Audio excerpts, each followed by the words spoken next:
Hello guys, അപ്പോൾ ഇന്ന് Sunday ആയിട്ട് അമ്മ പറഞ്ഞു നല്ല സ്പെഷ്യലായിട്ടുള്ള ഒരു ഫ്രൂട്ട് സലാഡ് ഉണ്ടാക്കി തരാമെന്ന് പറഞ്ഞു. അപ്പോൾ നമുക്ക് നേരെ വീഡിയോയിലേക്ക് പോവാം. അതിനായിട്ട് അമ്മ ഒരു പാത്രത്തിലേക്ക് 1/2 ലിറ്റർ പാൽ ഒഴിച്ചിട്ടുണ്ട്. ഇത് വളരെ ഈസി ആയിട്ടുള്ളൊരു ഫ്രൂട്ട് സലാഡ് റെസിപ്പിയാണേ. അപ്പോൾ പാലൊന്ന് തിളപ്പിക്കാൻ വെച്ചു. ഇനി ഇതിലേക്ക് കസ്റ്റാർഡ് പൗഡർ വേണം. 2 സ്പൂൺ കസ്റ്റാർഡ് അല്പം പാലുമായിട്ട് മിക്സ് ചെയ്യാം. അപ്പോൾ പാലൊന്ന് തിളച്ചു വരുന്നതിലേക്കും നമുക്ക് ആവശ്യത്തിന് പഞ്ചസാര ഇട്ട് കൊടുക്കാം. മധുരമൊക്കെ അവരവരുടെ ഇഷ്ടത്തിനാണേ. അപ്പോൾ പാലൊന്ന് തിളച്ചു വന്നിട്ടുണ്ട്. പാലുമായി മിക്സ് ചെയ്ത് കസ്റ്റാർഡ് നമുക്ക് ഇട്ട് കൊടുക്കാം.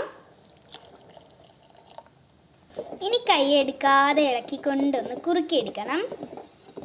തിക്നെസ് ഒക്കെ അവരവരുടെ ഇഷ്ടമാണേ. അപ്പോൾ കസ്റ്റാർഡ് ഇവിടെ ആയി വന്നിട്ടുണ്ട്. ഇനി ഇതിലേക്ക് അല്പം വാനില എസൻസും കൂടി ചേർത്ത് ഇളക്കാം. ഒരു ഫ്ലേവറിന് വേണ്ടിയിട്ടാണ് ഇത് ഒഴിക്കുന്നത്. അപ്പോൾ നമ്മൾ ഇതിന് ആവശ്യമായി ഇരിക്കുന്ന ഫ്രൂട്ട്സുകൾ മുന്തിരി, ആപ്പിൾ, പൊമഗ്രാനേറ്റ്, ചെറുപഴം.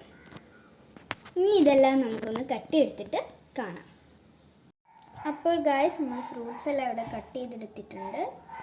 കൂട്ടത്തിൽ കുറച്ച് ഡേറ്റ്സും കാഷ്യൂനട്ട്സും കട്ട് ചെയ്തെടുത്തിട്ടുണ്ട്. ഫ്രൂട്ട്സൊക്കെ അവരവരുടെ ഇഷ്ടം പോലെ ഏത് വേണേലും എടുക്കാം. ഇനി നമുക്ക് ഈ കാഷ്യൂനട്ടും ഡേറ്റ്സും ഈ ഫ്രൂട്ട്സിലോട്ട് ഇട്ട് കൊടുക്കാം. എന്നിട്ട് അല്പം പഞ്ചസാരയും കൂടി ഇട്ട് മിക്സ് ചെയ്തെടുക്കാം. ഫ്രൂട്ട്സിലേക്ക് ആ മധുരം ഒന്ന് പിടിക്കാനാണ്.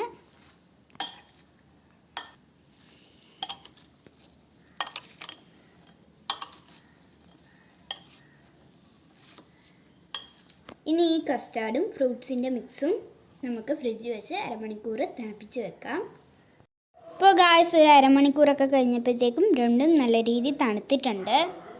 ഇനി അതിലേക്ക് നമുക്ക് കസ്റ്റാർഡിലേക്ക് നമുക്ക് ഫ്രൂട്ട്സ് ഇട്ട് കൊടുക്കാം.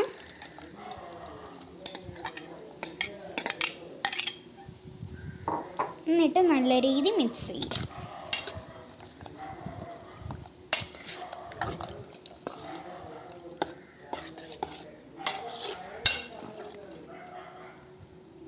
നമുക്കിത് ബൗളുകളിലേക്ക് സെർവ് ചെയ്യാം.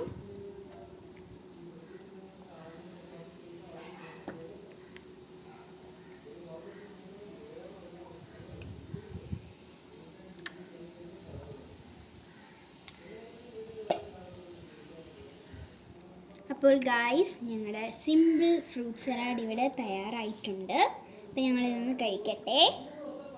അപ്പം അടുത്തൊരു വീഡിയോ ആയി വരുന്നത് വരെ എല്ലാവർക്കും tata bye bye, see U.